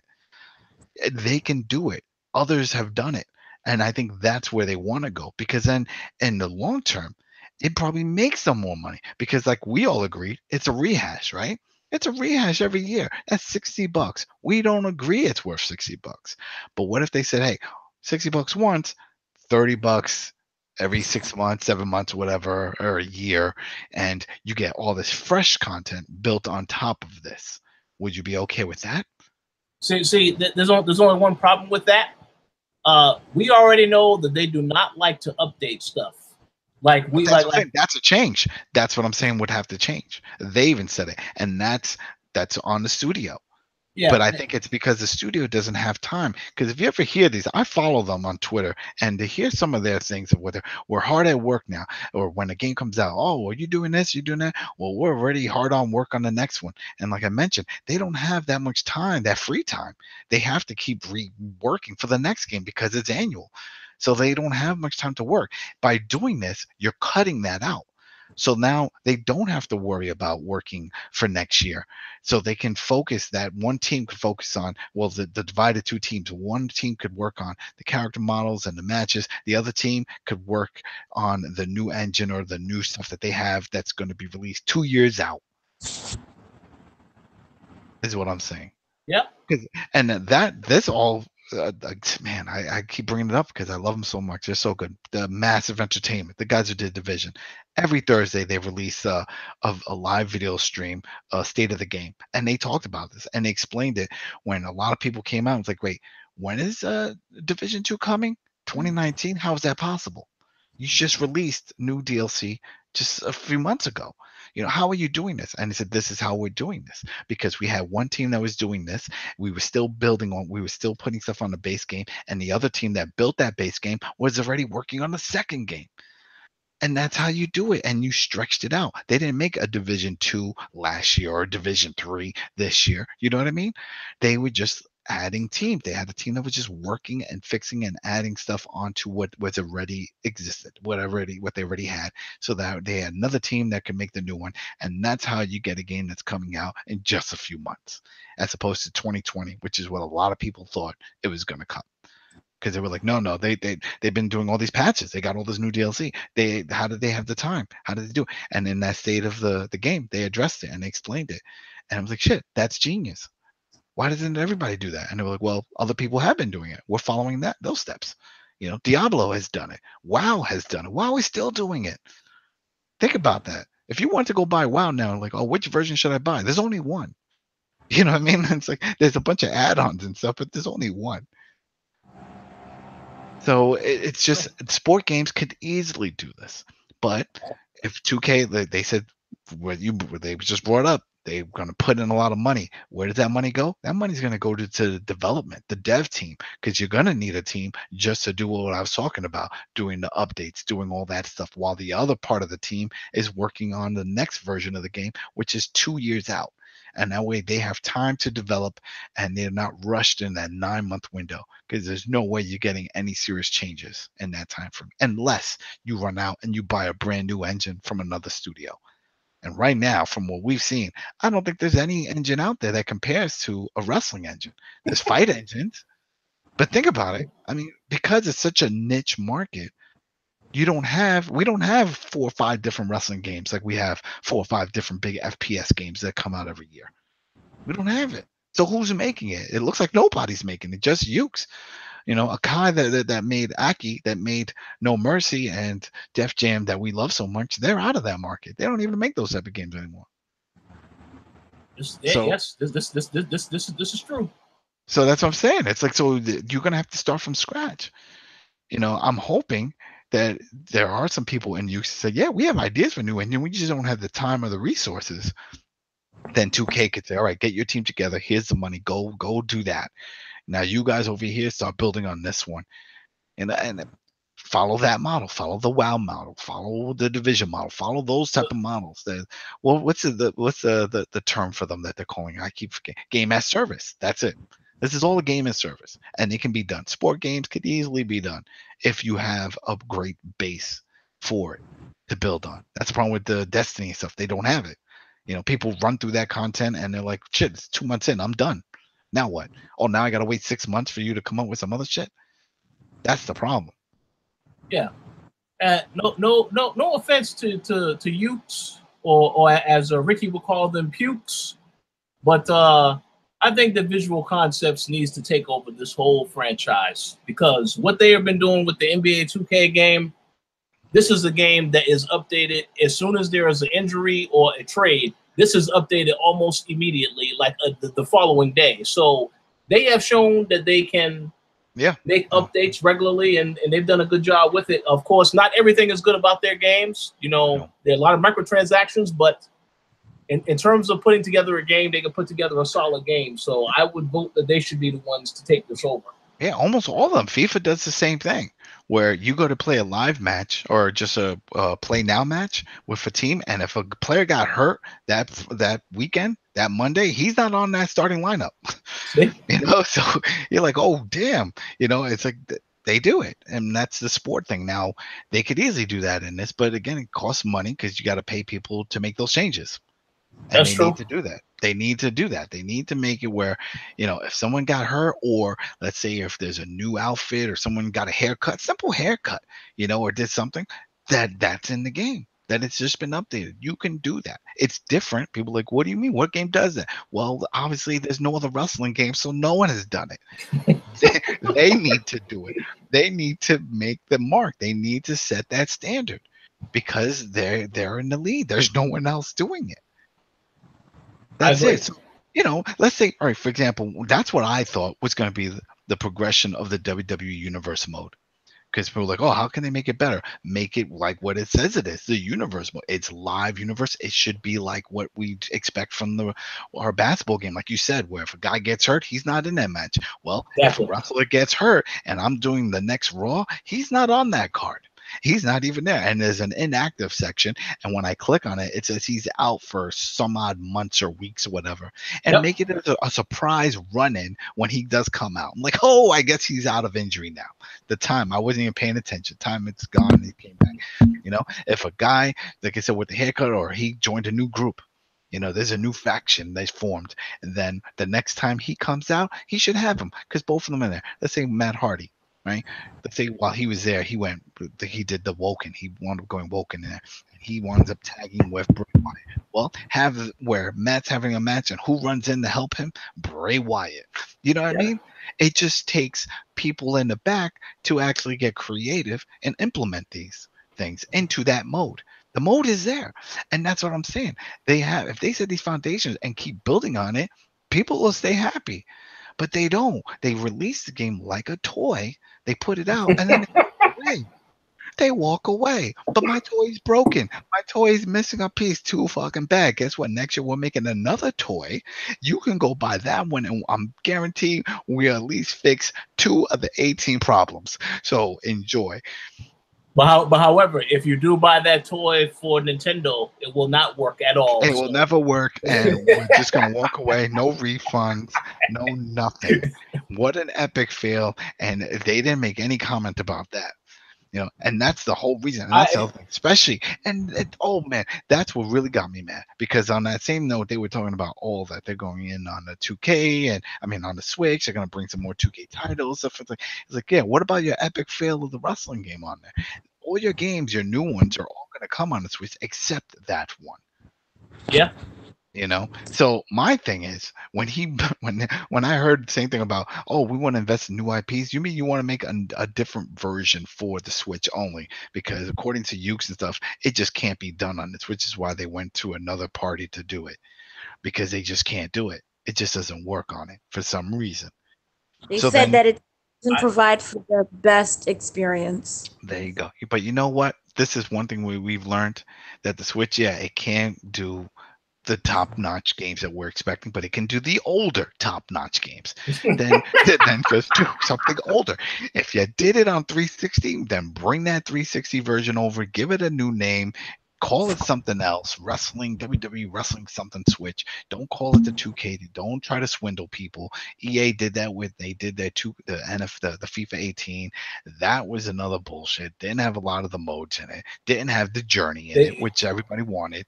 So then, in theory, you're not really the same as your counterparts on the other consoles. You're missing an entire damn mode.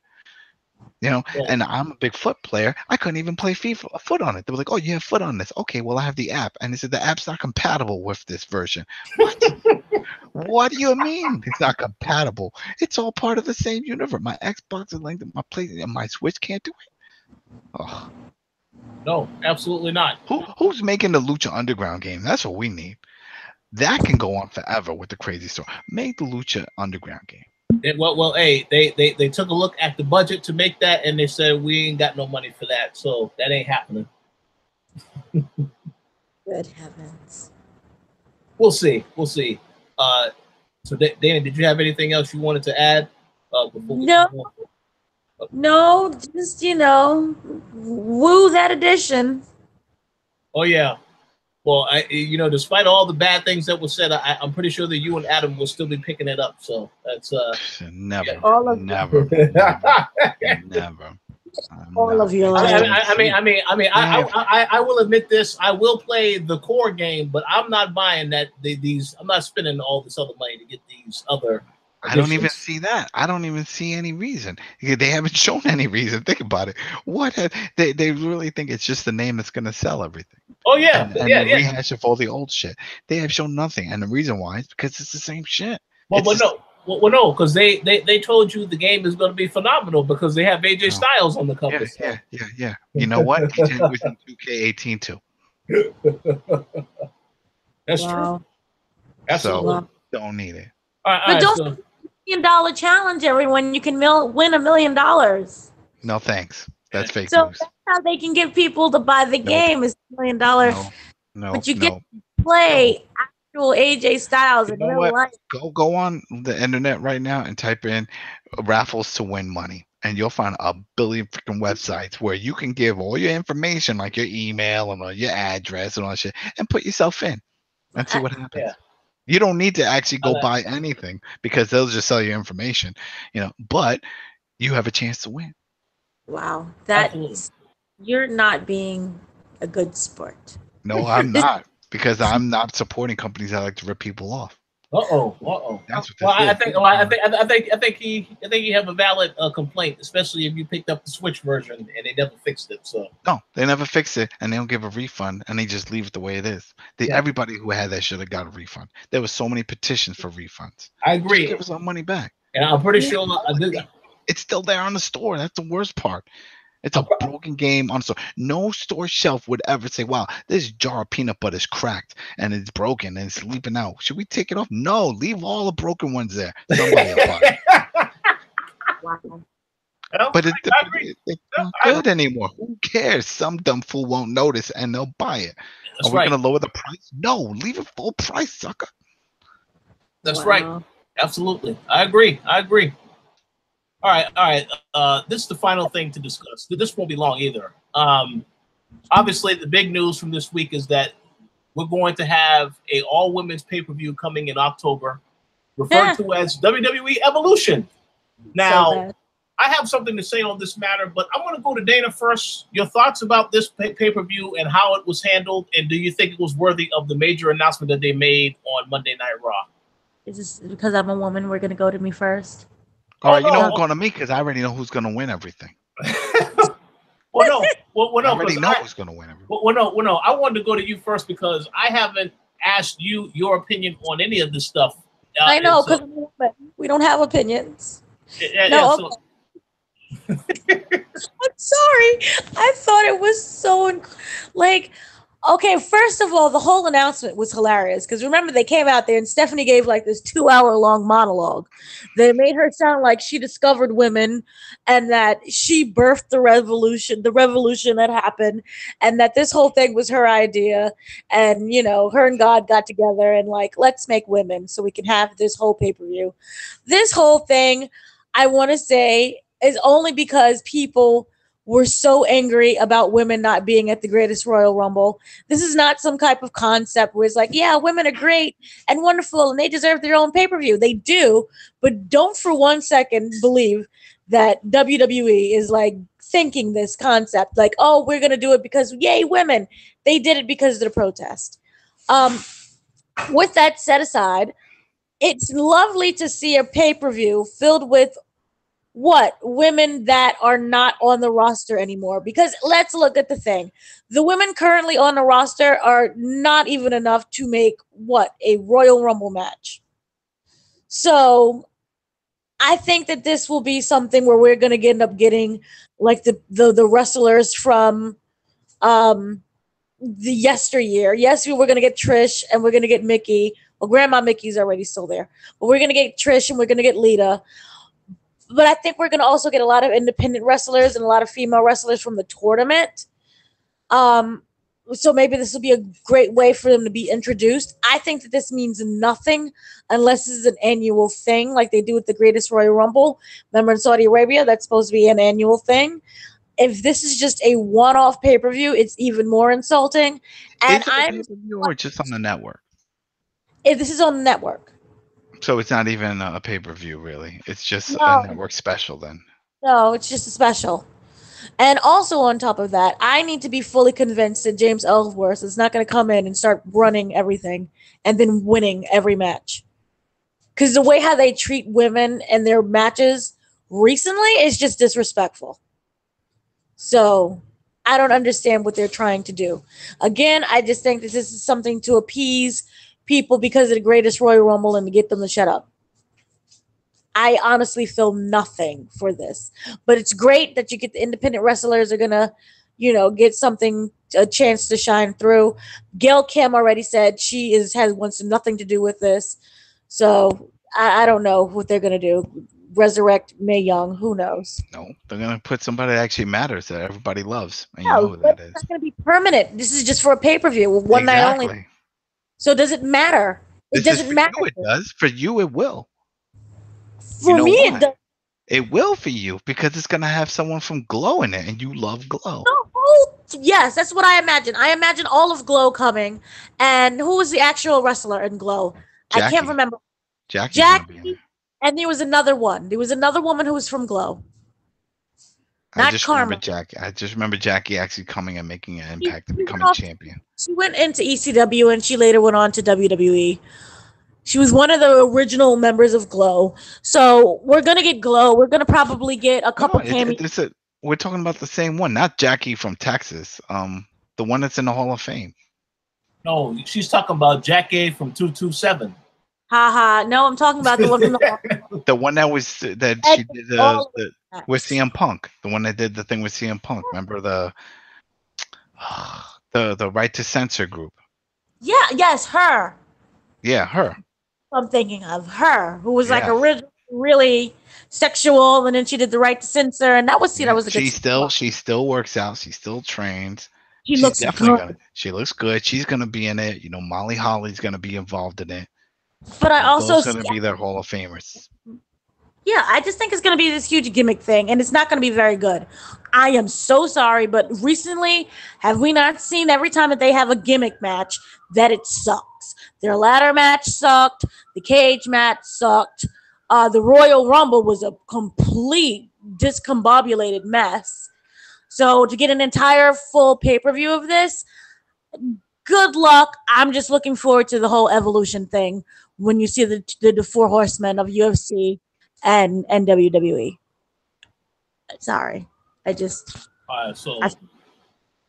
I have some things to say. I'm going to go to you first, Adam, because what I'm going to say might be a little controversial. So go ahead, Adam. I'm trying to look up that girl's name, the woman's name. Shit. You're talking about the girl that was with CM Punk, right? Yeah. Yeah. Serena from the Straight Edge Society. No, that's not her. Oh, that's not her. Who are you talking about? I'm looking at the picture now. It's the ECW. She was the whole Righteous Center. Yeah. Look. Take a look. From ECW. Okay, yeah. All right. No, look. No, you're getting Ivory. There you go. Ivory. Yeah. Well, yeah. Wasn't she inducted to the Hall of Fame not too long ago? Yeah. So she'll be there. So she'll definitely be at this event. And especially with the popularity of Glow and how everybody's all hyped on that show, it makes perfect sense for her to be. Here's what I fear. Will we actually get a Glow match? No. Will actual wrestlers, the actor wrestlers from Glow, come in? Also, I want Karma. Bring me Karma. That would be a smack in the face. Why would you want that? This is supposed to be about serious women wrestling, and then you add something like that, which is a TV show. That's like bringing David Arquette back and making him champ. But some of the wrestlers in Glow are real wrestlers. Karma is a real wrestler. Yeah, but she had her whole baby thing. I mean, she could come back, but I don't know what happened with that. Because remember, she left because she had a baby, and she said she was coming back, and she just never came back. Had the miscarriage. It was a very sad thing. It was a miscarriage? The miscarriage.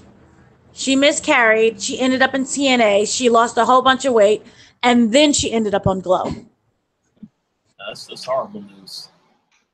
Yeah, I didn't know she miscarried. That's horrible. Yeah. All right, so what do you think about this event, Adam? Are you looking forward to it? No, I don't care. Oh, you don't care about you don't care about the Evolution pay-per-view. I don't care. So what you're telling me, Adam, is you don't want to be like AJ Styles, who tells his daughter about it, and his daughter is like, "Oh, I'm so happy that they have women wrestling on the I don't. It's fine. They can wrestle, but just like Extreme Rules, I don't care. You know what I mean? It's wrestling is wrestling. Men, female, I don't care. It's all the same to me. So if it's a good show, then I'll watch it. But right now, I don't see any real reason. It's like, all right, they're all women. Okay, that's great. But whatever. It's all about the matches. Yeah, I just want to know if it's going to be good matches. Don't sell it just because it's all female. I don't watch the all male ones either. You know what I mean? If there's no good matches, I go for what's going to, my time is valuable. And I don't want to sit there, especially when they're doing 18-hour pay-per-view events, to sit there and be like, wow, this sucked, this was okay. No. Just tell me what's going to be on it, if it's going to be worth my time. That's it. I don't care. You want to have all the females on one show? Just fine, do it. But if it's all BS matches and I'm not going to give a shit, I'm not going to watch it. And you have to support women. I support women when they do good matches, and I want to watch the match, just like I support the men. What about midget wrestling? They never got their own pay-per-view event, and there was tons of great midget wrestlers.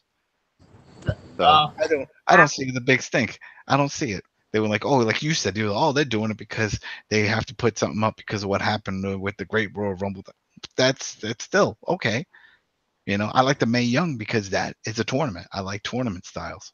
That's always fun because you never know who's going to win, especially when they're all new faces. That's fun.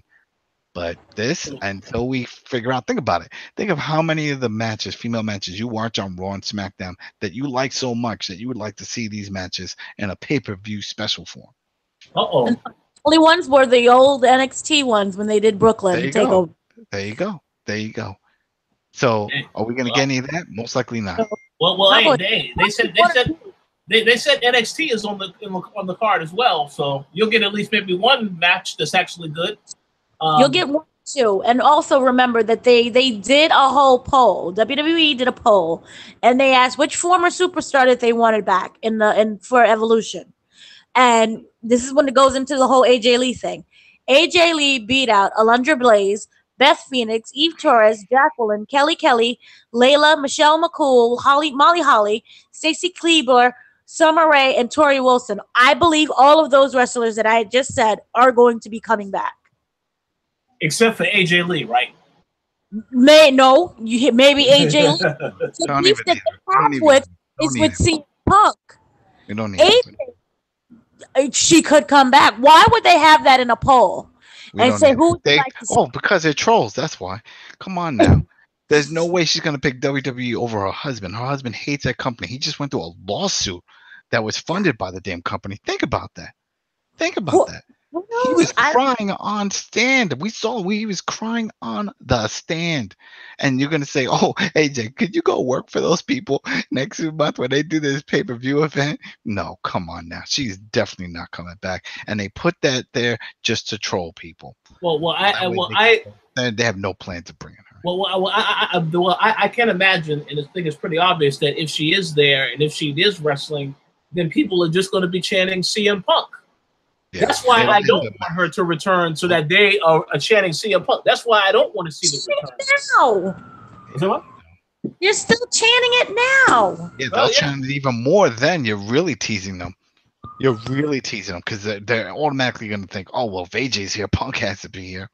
But by that poll, you know that they're going to start chanting AJ Lee, which then is going to mean absolutely nothing. Remember when they send the email out with the polls? Oh, would you like to see New Japan Pro Wrestling on the WWE network? We know that's not happening. They have their own network, but they still put it there. They just want to know what you are thinking about. What are you into? What do you really care about? AJ Lee. There you go. Then they know. They're like, okay, so you like the older product. That's not happening. Now we can move on to somebody else. What do you like? Oh, you like Asuka? That's who we care about. That's who we want to keep talking with. We're going to send you more emails like this. But well, I will say this. I will say this. We shall see what happens.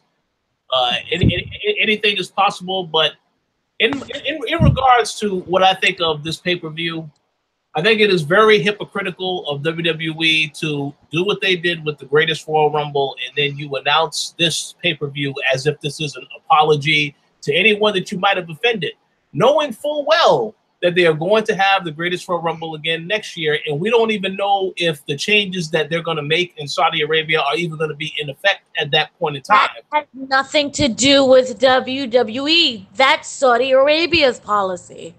Oh, yes, but this is what I'm saying. It's all about the money. We know that, and we know that they're going to once again have the Greatest Royal Rumble again next year. So if those changes are still not implemented in regards to whatever they practice over in Saudi Arabia, it just looks bad. So this evolution thing has to be a regular thing now, if that's the case, because it doesn't make sense. So in regards to the event, though, my personal thought, I don't have a problem with seeing the women wrestle. I think I'm totally fine with that. But what I do not like is the WWE product right now. And the quality of the wrestling on the shows as of late, it has not been good. That's why I don't have any faith in this particular event being good either, because they haven't shown me that they know how to tell a story with some of these matchups. You haven't shown me any entertaining matchups. So I think until I see what you do at SummerSlam, I'll be very leery to see what you're actually going to do with this actual Evolution pay-per-view. So we'll see what happens. And also, can I just say that this is not going to lead into anything big in regards to equality. Triple H and Stephanie McMahon already said that we're not getting a female tag team division. Uh-oh. And the only thing that they did say is, oh, I really like the intergender matches, but that's doing nothing, because back in my day, we had actual men wrestle against women one-on-one. So intergender matches is like 10 steps back. So we're getting nothing from this. This is not accomplishing anything in the realm of womanhood or womanhood or anything. Yeah, it's a very interesting comment. But I'm fine with that because the tag divisions need work right now anyway. So if they can't get that right, then I don't trust them to try and do something with the women's tag division to make that good. So they got one new stable. One new stable. With the 4 horsewomen. That's it. Yeah. We'll see. We'll see about that. So any final thoughts before we get ready to wrap up tonight's show? Nope. How about you, Dana? No. All right. We thank you all for listening. Final shout outs that you want to give, Adam? Any final shout outs you want to give? Just shout outs to everybody here, everybody that watches and listens later on, and when they're traveling or whatever they're doing. And we'll be out next week. I'm going on vacation, so I will not be on the show. And have a good weekend, everybody. Absolutely. How about you, Dana? Any final shout outs that you want to give? Shout outs to everybody who's listening and those who try to keep hope alive for WWE.